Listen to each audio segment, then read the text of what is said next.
Pendant la fête de Noël, avant que quiconque ne puisse réagir, Valérie a arraché le violon des mains de ma fille. Juste après, Valérie a levé le violon bien haut et l'a fracassé violemment contre le sol. Le bruit de la rupture a déchiré l'air. Le violon à 15 000 € a volé en éclats. Les cordes se sont brisées et tordues, la caisse de résonance s'est fendue, et le manche s'est presque entièrement détaché. Elle ne s'est pas arrêtée là. Valérie a piétiné les morceaux brisés, les écrasant sous ses talons comme si elle voulait effacer l'existence même de cet instrument. L'instant où ce violon s'est brisé fut le moment où mes relations familiales se sont complètement effondrées. C'est une histoire qui prouve le dicton, la jalousie, si elle n'est pas maîtrisée, engendre des tragédies. Avant d'entrer dans les détails, merci d'avoir choisi mon histoire aujourd'hui.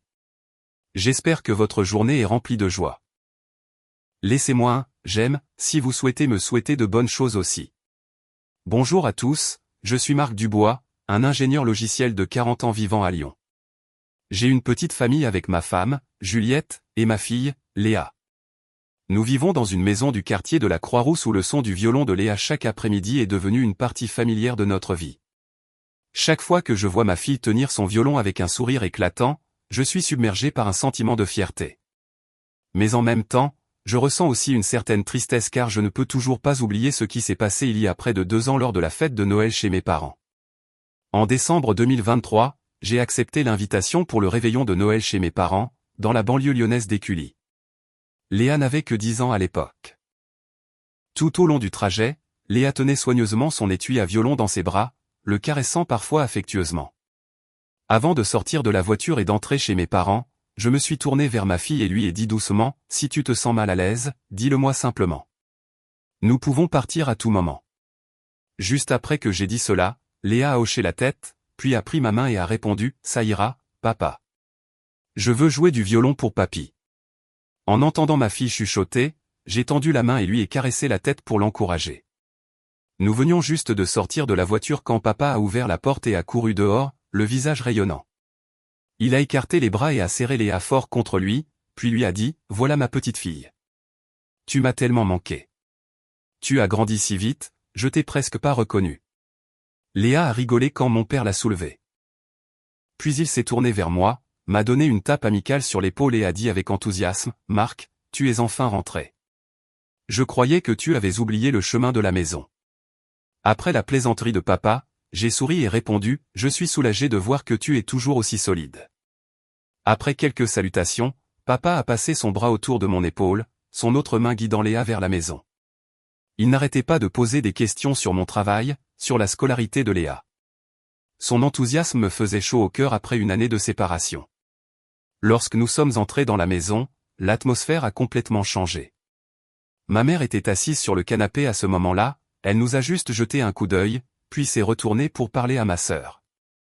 Elle ne s'est pas levée, ne nous a pas salués, elle a juste hoché légèrement la tête comme si nous étions des étrangers.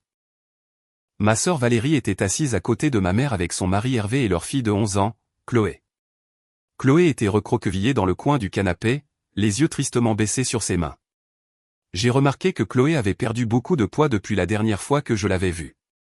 Elle semblait fatiguée, ses yeux manquaient de l'éclat propre aux enfants. Quand Léa a couru pour dire bonjour, Chloé a juste forcé un sourire faible puis s'est détournée.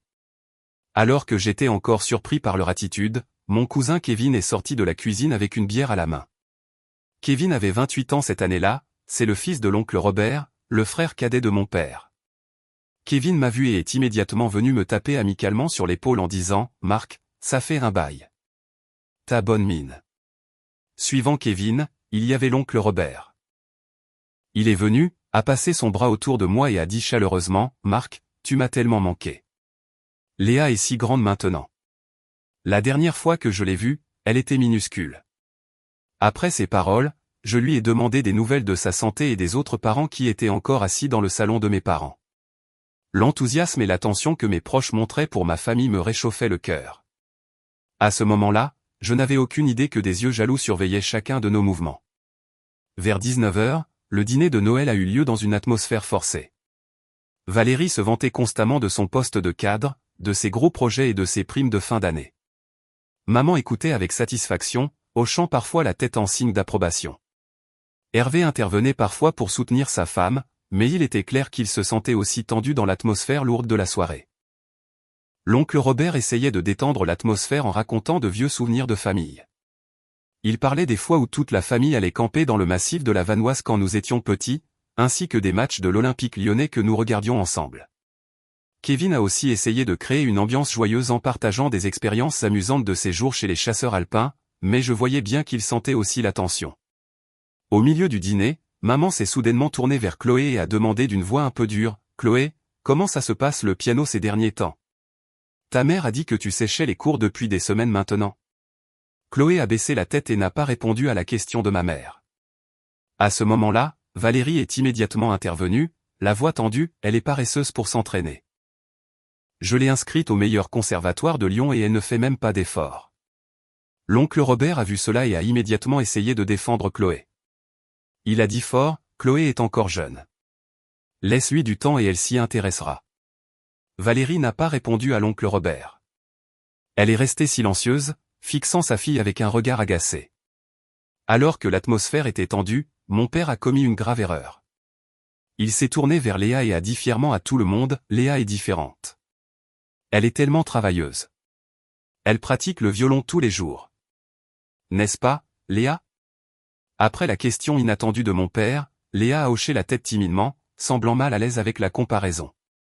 À ce moment, j'ai vu Chloé baisser la tête, ses épaules tremblant légèrement. Valérie a serré son verre de vin plus fort sur la table de fête, et son visage s'est assombri. Réalisant la comparaison toxique de mon père, je voulais dire quelque chose pour apaiser les choses, mais papa a continué avec enthousiasme, Léa a même été admise en classe à horaire aménagé musique, ma Léa est la meilleure. Après cette déclaration, maman a jeté un regard agacé à papa, mais n'a rien dit. Valérie serrait les dents, essayant de réprimer quelque chose qui bouillonnait en elle. À ce moment, l'oncle Robert a essayé de sauver la situation. Une fois de plus, il a dit fort, Chloé et Léa sont toutes les deux merveilleuses. Chacune a ses propres talents. Après les paroles de l'oncle Robert, les autres parents ont immédiatement changé de sujet pour éviter un conflit potentiellement inutile au sein de la famille. À ce moment-là, je ne savais pas qu'une tempête se formait lentement, et qu'en quelques minutes seulement, elle déchirerait ma famille. Après le dîner, quand tout le monde se préparait à échanger les cadeaux, mon père a tapé dans ses mains et a dit avec excitation, « Léa, j'ai entendu dire que tu jouais très bien. Joue quelque chose pour moi. » En entendant la demande de papy, Léa m'a regardé avec des yeux inquiets, j'ai hoché légèrement la tête pour l'encourager, et juste après, elle s'est avancée timidement, sortant le violon de l'étui qu'elle avait apporté dans la maison. Quand Léa s'est tenue au milieu du salon, je pouvais voir ses petits doigts trembler légèrement alors qu'elle plaçait le violon sur son épaule. Quelques secondes plus tard, ma fille a pris une profonde inspiration, puis a commencé à jouer le morceau qu'elle avait pratiqué pendant des semaines, une version de « Douce nuit », arrangée à sa propre manière. Au moment où le premier son a retenti, mon père s'est redressé, son visage s'illuminant de fierté. À ce moment-là, Chloé regardait Léa avec une admiration non dissimulée. Kevin hochait la tête en rythme et chuchotait, « Génial !» L'oncle Robert et tante Béatrice écoutaient aussi attentivement, leur visage plein de joie en entendant la mélodie. Même Hervé hochait la tête en rythme, montrant un véritable intérêt pour la première fois de la soirée. Seules Valérie et ma mère restaient assises, le visage froid comme la glace. Les yeux de Valérie se plissaient chaque fois que Léa réussissait un passage difficile, et maman détournait le regard comme si elle ne voulait pas être témoin de cela. Et puis quelque chose que je n'aurais jamais pu imaginer, même dans mes rêves, s'est produit. Juste au moment où Léa atteignait le point culminant, Valérie s'est soudainement levée. D'un pas rapide et décidé, elle a marché droit vers Léa. Avant que quiconque ne puisse réagir, Valérie a arraché le violon des mains de ma fille. La musique s'est arrêtée brusquement. Léa a trébuché en arrière, les yeux écarquillés d'horreur. Juste après, ma fille a crié d'une voix terrifiée, « Tante Valérie, non !» Mais il était trop tard. Valérie a levé le violon bien haut et l'a fracassé violemment contre le sol. Le bruit de la rupture a déchiré l'air. Le violon à 15 000 €. Le cadeau pour lequel j'avais fait des heures supplémentaires et économisé pendant 2 ans était maintenant en miettes. Les cordes se sont brisées et tordues. La caisse s'est fendue. Le manche s'est presque complètement détaché. À ce moment, Chloé a bondi de sa chaise, le visage pâle d'horreur. Elle a crié d'une voix étouffée, « Maman, ne fais pas ça. » Non. Kevin et l'oncle Robert ont également bondi en même temps, le visage plein d'effroi. Kevin a hurlé, « Valérie, t'es malade ou quoi ?» Tante Béatrice a couvert sa bouche avec sa main, les yeux écarquillés par le choc. Après que tout le monde ait crié, Valérie ne s'est pas arrêtée. Elle a piétiné les morceaux brisés, les écrasant sous ses talons comme si elle voulait effacer le violon de l'existence. Au moment où j'ai vu cette scène, mon cœur a semblé s'arrêter de battre pendant quelques secondes. Puis une douleur intense m'a frappé. Pas une douleur physique, mais la douleur de voir le violon de mon enfant être détruit. Et Léa, ma fille, se tenait là, tout son corps tremblant, les larmes coulant sur son jeune visage. Elle regardait les morceaux brisés de son violon, puis levait les yeux vers moi avec un regard plein de désespoir. Après l'action inattendue de ma sœur, mon père a bondi de sa chaise. Il a hurlé, « Valérie, tu es folle ? Qu'est-ce que tu fous bon sang ?» Valérie n'a pas répondu. Elle est restée là à fixer intensément ma fille comme si elle regardait une ennemie. Juste après, elle a ri bruyamment, un rire froid qui m'a glacé le sang. À ce stade, je ne pouvais plus me contrôler. La rage a éclaté, brûlant toute raison. Je me suis jeté vers Valérie, les poings serrés, voulant juste lui donner une leçon. Mais avant que je ne puisse l'atteindre, Hervé, Kevin et mon père sont intervenus pour s'interposer. Hervé a attrapé mon bras. Kevin m'a tenu l'épaule, et mon père s'est mis entre Valérie et moi, bloquant le passage. J'ai crié de fureur, « Lâchez-moi !» Elle a détruit le violon de ma fille. Lâchez-moi. Kevin m'a tenu fermement et a dit avec autorité, « Marc, calme-toi. La violence ne résoudra rien. » Je me suis débattu violemment, essayant de me libérer de leur emprise. Après tout ce qui s'était passé, ma mère était toujours assise calmement sur le canapé, le visage froid sans une trace d'émotion. Elle a juste dit doucement d'une voix égale, « Calme-toi. Ce n'est qu'un violon. » Cette phrase de ma mère fut comme verser de l'huile sur le feu de ma colère. Je me débattais pour essayer de me libérer, mais je ne pouvais pas. Il me tenait trop fort. Dans ce chaos, personne n'avait remarqué Juliette. Ma femme s'était levée à un moment donné, se déplaçant silencieusement comme une ombre. Puis soudainement, Juliette a attrapé le bras de Valérie et a tiré fort. À la stupéfaction de tous, ma femme a traîné ma sœur dans la chambre d'amis à quelques pas du salon. La porte a claqué avec un bruit sourd et ferme. Tout le monde est resté là, stupéfait pendant quelques secondes par l'action inattendue de ma femme. Kevin et mon père m'ont lâché, puis se sont précipités vers la porte et ont frappé fort. Mon père a hurlé, « Juliette, ouvre la porte. Qu'est-ce que tu fais là-dedans ?» Hervé a aussi couru, tournant constamment la poignée, mais c'était inutile. De l'intérieur venaient les cris de Valérie. Des appels à l'aide désespérés mêlés à des bruits d'impact. « Aidez-moi. Aidez-moi. » La voix de Valérie résonnait désespérément. Hervé utilisait maintenant son épaule pour enfoncer la porte, mais elle ne bougeait pas. Il a crié, « Juliette, ouvre cette porte tout de suite. J'appelle la police. » L'oncle Robert se tenait à côté avec une expression impuissante sur le visage tandis que tante Béatrice serrait Chloé, qui sanglotait de manière incontrôlable. À ce moment, ma mère s'est levée, a marché près de la porte, mais ne semblait pas du tout paniquée. Elle se tenait là, le visage froid, observant tout. Je me tenais au milieu du salon, ne sachant pas quoi faire. Une partie de moi voulait enfoncer la porte et arrêter Juliette, mais une autre partie, la partie sombre, celle qu'on n'ose pas admettre, ressentait une étrange satisfaction. 5 minutes ont passé comme un siècle. Puis la porte s'est ouverte. Valérie est sortie avec un visage tuméfié, les lèvres enflées et les cheveux ébouriffés. Elle titubait et devait s'appuyer contre le mur pour rester debout. Une traînée de sang séché collait au coin de sa bouche. L'oncle Robert et tante Béatrice ont tous deux halté d'horreur en voyant l'état de Valérie. Papa a vu le visage de Valérie. Il a reculé avec une expression horrifiée et a dit, « Mon Dieu, Juliette, tu as battu Valérie comme ça ?» Voyant sa fille chérie battue, ma mère s'est approchée de Valérie, l'aidant à s'asseoir sur une chaise. Puis elle s'est tournée vers Juliette avec des yeux froids et a crié, « Comment oses-tu frapper ma fille ? Comment oses-tu frapper la sœur de ton mari ?» Juliette se tenait maintenant dans l'embrasure de la porte, le visage étrangement calme. Ma femme a haussé les épaules et a répondu froidement, « Elle est tombée toute seule. Si vous ne me croyez pas, demandez-lui.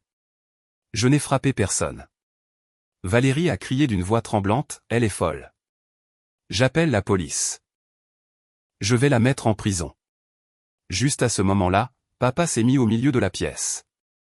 Il a pris une profonde inspiration, essayant de retrouver son calme. Puis il s'est tourné vers Valérie avec des yeux sévères. Mon père a pointé du doigt le violon brisé et a dit lourdement, « Valérie, je te demande, pourquoi as-tu fracassé le violon de Léa ?»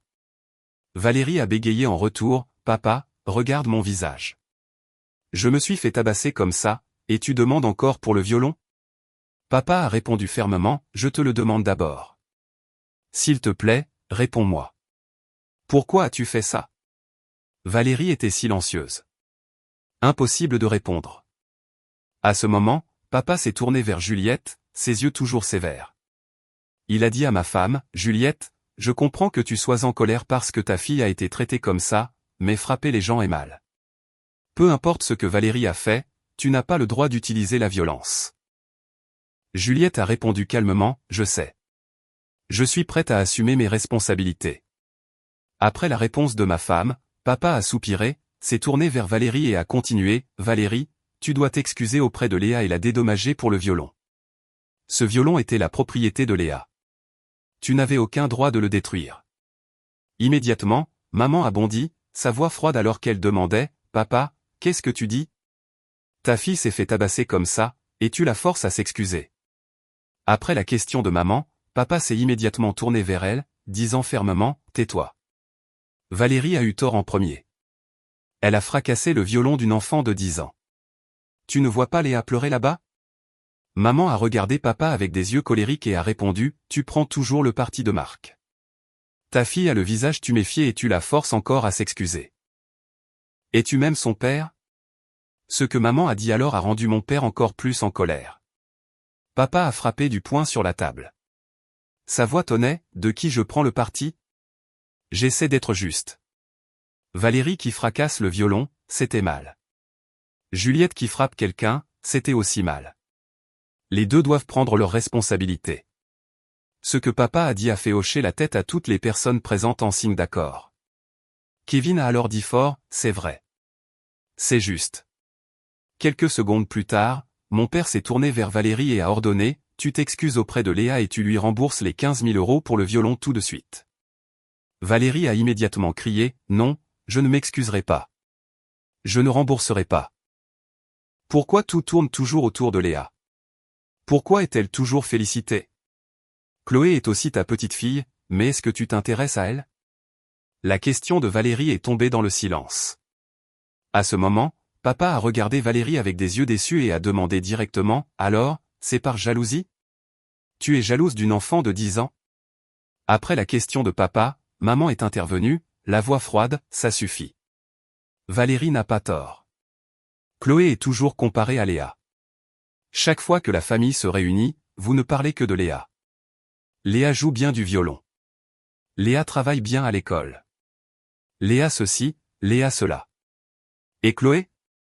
Est-ce que vous demandez des nouvelles de Chloé? » Papa et maman se regardaient. L'atmosphère était tendue au point de suffoquer. Juste à ce moment-là, il y a eu le bruit d'une voiture s'arrêtant devant la porte. Puis la sonnette a retenti. Papa est allé ouvrir la porte et j'ai vu 2 policiers se tenir là. Je me suis tourné pour regarder autour de la pièce en essayant de comprendre qui avait appelé la police. Puis j'ai croisé le regard de Kevin. Il se tenait dans le coin de la pièce, le téléphone encore à la main, hochant la tête vers moi. Juste après, Kevin s'est approché de moi et a chuchoté, « J'ai appelé juste après que Valérie a fracassé le violon. C'était trop grave pour régler ça en famille. » À ce moment-là, je savais que, aussi douloureux que ce fut, Kevin avait fait ce qu'il fallait.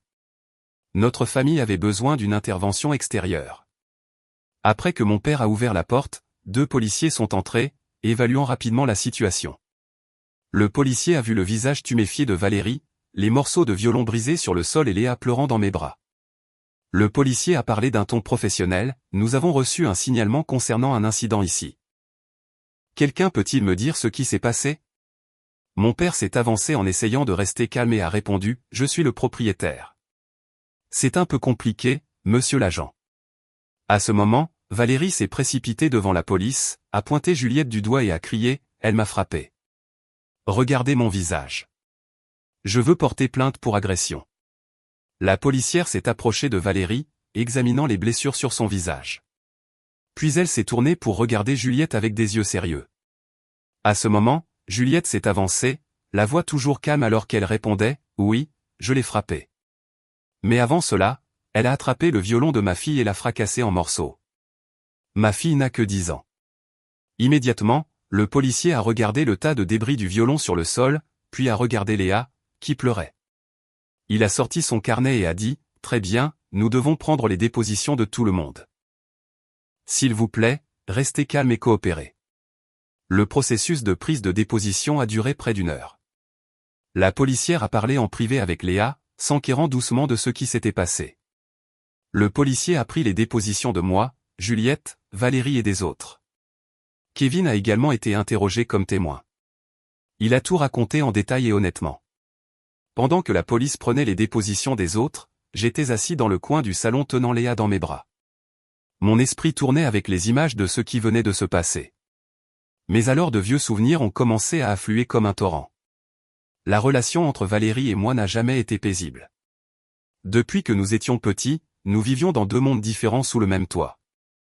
Valérie était la fille préférée de maman tandis que j'étais plus proche de papa. Je me souviens quand j'avais 12 ans, j'ai participé au concours d'art de mon école et j'ai gagné le premier prix. Papa était ravi, comme s'il avait gagné au loto. Il s'est vanté auprès de tous les parents et a accroché mon dessin en plein milieu du salon. Maman était différente. Elle a regardé le dessin avec indifférence, puis a fait un commentaire froid, « À quoi ça sert de dessiner? Pourquoi ne te concentres-tu pas sur de vraies études ?» Valérie se tenait à côté de maman, riant moqueusement et disant avec sarcasme, « C'est vrai. Comment le dessin peut-il faire vivre quelqu'un? Continue de rêver. » Je me tenais là, ayant l'impression que quelqu'un m'avait versé un seau d'eau froide sur le visage. Papa voulait me défendre, mais maman s'était déjà tournée et était partie, entraînant Valérie avec elle. Ce fossé s'est creusé au fil des ans. Maman donnait toujours toute son attention à Valérie, des études au travail, en passant par les relations conjugales. Et moi, à ses yeux, j'étais toujours l'enfant irréaliste avec des passions inutiles. Papa était l'opposé. Il a soutenu toutes mes décisions, d'étudier l'ingénierie au lieu du commerce comme maman le voulait, jusqu'à épouser Juliette. Il disait souvent, « Vis ta propre vie, Marc. Ne laisse personne décider pour toi. » Mais ce favoritisme même a créé une fissure irréparable. Valérie a toujours senti que papa m'aimait plus, tandis que je pensais que maman ne me reconnaissait jamais. Et maintenant, l'histoire se répétait avec la génération suivante. Papa aimait Léa excessivement tandis que Chloé était abandonnée dans l'ombre. J'ai réalisé cela, mais il était trop tard.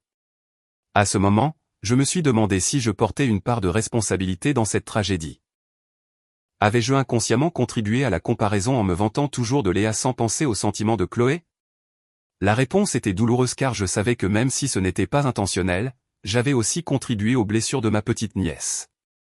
1 heure plus tard, après avoir recueilli toutes les informations, le policier s'est mis au milieu de la pièce et a annoncé, sur la base des déclarations et des preuves, nous allons dresser un rapport sur 2 incidents. Premièrement, Madame Valérie Webb est accusée de destruction volontaire de biens, spécifiquement un violon d'une valeur de 15 000 €, appartenant à Léa Dubois. Deuxièmement, Madame Juliette Dubois est accusée de coups et blessures volontaires sur Madame Valérie Webb. Valérie a immédiatement crié, « De quoi suis-je accusée?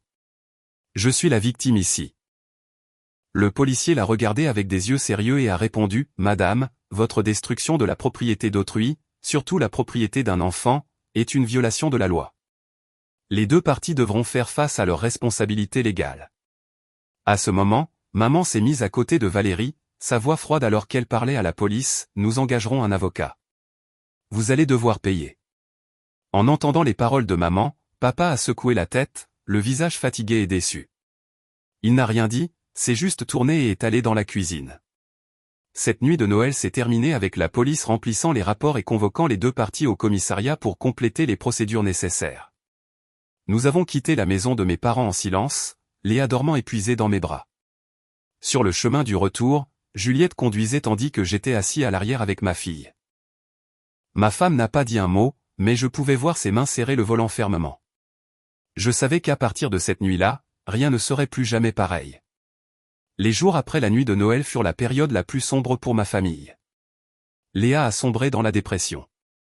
Elle ne parlait plus, ne mangeait plus et restait recroquevillée dans son lit toute la journée. Chaque fois que je demandais si elle voulait quelque chose, Léa secouait juste la tête et se tournait face au mur.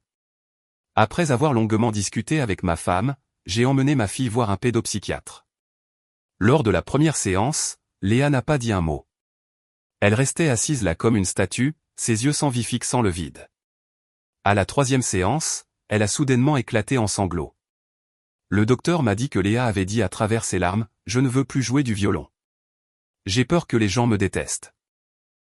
J'ai peur qu'à cause de moi, maman et papa aient des ennuis. » En entendant ces mots, mon cœur avait l'impression que quelqu'un le pressait. Ma fille, une enfant innocente de 10 ans, se blâmait pour ce que les adultes avaient causé. Juliette a aussi changé. Elle est devenue plus silencieuse, s'asseyant souvent seule dans le noir. Je savais que ma femme portait le fardeau de la culpabilité, même si elle ne l'avouait jamais. Une nuit, quand Léa dormait, je me suis assis à côté de Juliette et j'ai demandé « Ça va ?» Juliette est restée silencieuse pendant un long moment. Puis elle s'est tournée pour me regarder, les yeux rouges alors qu'elle répondait « Je ne regrette pas de l'avoir frappée, Marc. Si quelqu'un ose toucher notre fille, je le referai, mais j'ai peur. J'ai peur que Léa pense que sa mère est violente. » En entendant les paroles de ma femme, j'ai pris sa main, incertain de quoi dire, car je portais aussi des peurs similaires. 3 mois plus tard, le procès a eu lieu au tribunal judiciaire de Lyon. Ce jour-là, j'étais assis au dernier rang. Juliette assise à côté de moi. Léa n'était pas là car je ne voulais pas qu'elle affronte les gens qui l'avaient blessée. Valérie était assise de l'autre côté avec son avocat. Maman était assise juste derrière elle, le visage toujours aussi froid. Papa n'est pas venu parce qu'il ne voulait pas voir la famille s'affronter au tribunal. Le procès s'est déroulé selon la procédure appropriée. Toutes les preuves ont été présentées minutieusement, les photos du violon brisé, la facture du violon à 15 000 €, les témoignages et les rapports médicaux sur les blessures de Valérie. Lorsqu'on lui a demandé d'expliquer ses actions, Valérie s'est levée avec un visage tendu. Son avocat a essayé d'argumenter que c'était une réaction momentanée due à une pression psychologique à long terme. Mais ensuite le procureur a demandé directement « Madame Valérie, pouvez-vous expliquer pourquoi vous avez agi ainsi envers le violon d'une enfant de 10 ans ?» Après cette question, Valérie est restée silencieuse un instant. Puis elle a éclaté en sanglots, pleurant en parlant « Je n'en pouvais plus. » Chaque fois que la famille se réunissait, tout le monde ne parlait que de Léa. Léa est si bonne à ceci. Léa est si talentueuse à cela. Et ma fille ? Chloé essaie aussi. Chloé travaille dur aussi. Mais personne ne prend la peine de regarder ma fille. Mon père ne s'intéresse qu'à Léa. J'ai dû écouter ces comparaisons pendant des années. Ces paroles ont plongé toute la salle d'audience dans un lourd silence. Quelques secondes plus tard, elle s'est tournée pour me regarder avec des yeux haineux et m'a demandé « Marc, sais-tu ce que ressent ma fille ? Chaque fois qu'elle va chez ses grands-parents, elle pleure parce qu'elle se sent inférieure. Elle me demande pourquoi papy ne l'aime pas comme il aime Léa. Comprends-tu ce sentiment ? » Après cette question, je suis resté assis en silence, ne sachant pas quoi ressentir.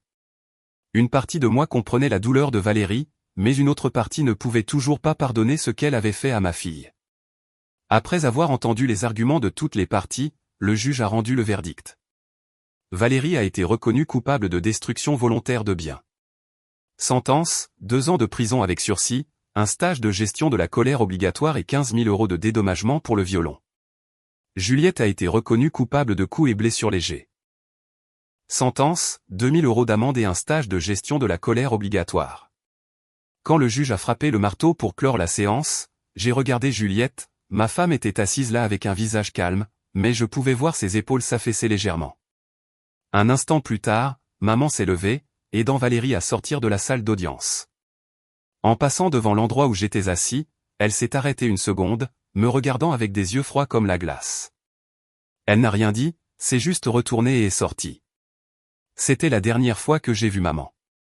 Une semaine après le procès, j'étais assis dans le salon quand j'ai entendu la sonnette. En ouvrant, j'ai vu papa se tenir là, le visage plus émacié et fatigué que la dernière fois que je l'avais vu. Papa m'a regardé avec des yeux rouges, puis a dit doucement « Je peux entrer ?» J'ai hoché la tête, ouvrant grand la porte pour qu'il entre. Juliette était dans la cuisine. Elle a regardé dehors, puis s'est retiré silencieusement dans la pièce du fond, laissant à mon père et moi un espace privé. Papa s'est assis sur le canapé, les mains jointes, la tête basse. Il est resté silencieux pendant longtemps, comme s'il essayait d'organiser les pensées dans sa tête. Puis il a levé les yeux vers moi, la voix tremblante alors qu'il me disait « Marc, je suis venu ici pour m'excuser. » Je me suis assis en face de lui, ne disant rien. J'attendais. Papa a pris une profonde inspiration, puis a continué « J'ai eu tort. J'aurais dû intervenir plus tôt. » Je voyais Valérie devenir de plus en plus stressée et je voyais Chloé se renfermer de plus en plus, mais je n'ai rien fait. Je pensais que tout s'arrangerait tout seul, mais ce n'est pas le cas. Après cette déclaration, il a fait une pause, avalant sa salive comme s'il essayait de contrôler ses émotions, puis a continué, et je dois admettre, j'ai manqué de sensibilité. J'aime Léa. C'est vrai. Cependant, je n'ai pas réalisé que chaque fois que je félicitais Léa, Chloé se sentait exclue. J'ai inconsciemment comparé mes deux petites filles sans penser aux conséquences. Papa a baissé les yeux sur ses mains, la voix étranglée alors qu'il continuait, « Chloé est ma petite fille. Elle mérite d'être aimée tout autant que Léa, mais j'ai échoué. Je n'ai pas été juste envers elle. J'étais assis là, les émotions montant en moi. C'était la première fois que je voyais papa admettre son erreur si honnêtement. Un instant plus tard, papa a levé les yeux vers moi, puis a dit, « Je ne te demande pas de pardonner à Valérie. Ce qu'elle a fait était inacceptable, mais je veux que tu comprennes que je porte aussi la responsabilité de cela. Si j'avais été plus sensible, si j'étais intervenu plus tôt, peut-être que les choses auraient été différentes. » En entendant la confession de papa, je me suis levé et je suis allé m'asseoir à côté de lui. J'ai mis ma main sur son épaule et j'ai dit, « Je comprends, papa. Je ne t'en veux pas. » Papa s'est tourné pour me regarder. Nous sommes restés assis là longtemps sans rien dire. Parfois, le silence est le langage le plus puissant. Plus de 2 ans ont passé depuis cette nuit fatidique de Noël. Léa a maintenant 12 ans. Elle a surmonté ses traumatismes initiaux. Je lui ai acheté un nouveau violon et Léa a recommencé à jouer. La semaine dernière, elle a été choisie pour l'orchestre des jeunes de son école. Juliette et moi sommes toujours ensemble. Nous avons traversé la période la plus difficile ensemble et notre relation, au lieu de s'effondrer, est devenue plus forte.